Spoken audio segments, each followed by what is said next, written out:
दरम्यान मंत्री बावनकुळे यांनी उद्धव ठाकरेंवर घणाघाती टीका केली। उद्धव ठाकरे बिनडोक राजकारणी असून ठाकरेंमुळेच महाराष्ट्राला गद्दारीचा गालबोट लागला असा आरोप बावनकुळे यांनी केला। त्यावर संजय राऊतांनी देखील आता पलटवार केला।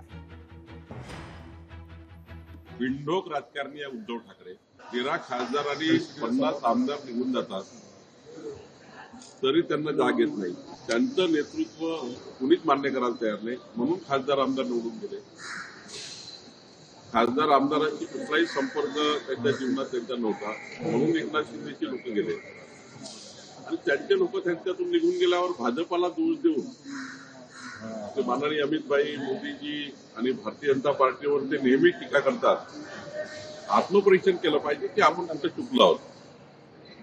जर त्यांनी आमदार खासदारांना योग्य वागणूक दिली असती तर ही परिस्थिती महाराष्ट्रात नसती। हे जे कोणी सद्गृहस्थ आहेत बावनकुळे, हे तेच ना ज्यांनी 600 कोटीचा भूखंड 1 रुपयाला घेतला आणि महाराष्ट्र लुटला। हेच ते गृहस्थ ना। 600 कोटीचा भूखंड ज्यांनी 1 रुपयाला घेतला,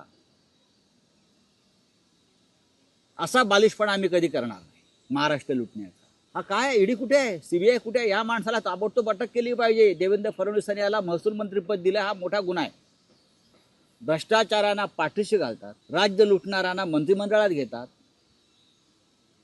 बावनकुळे, तुम्ही उत्तर द्या। 600 कोटीचा भूखंड 1 रुपयाला घेतलाय तुम्ही, 1 रुपया किमती आम्हाला मिळेल का?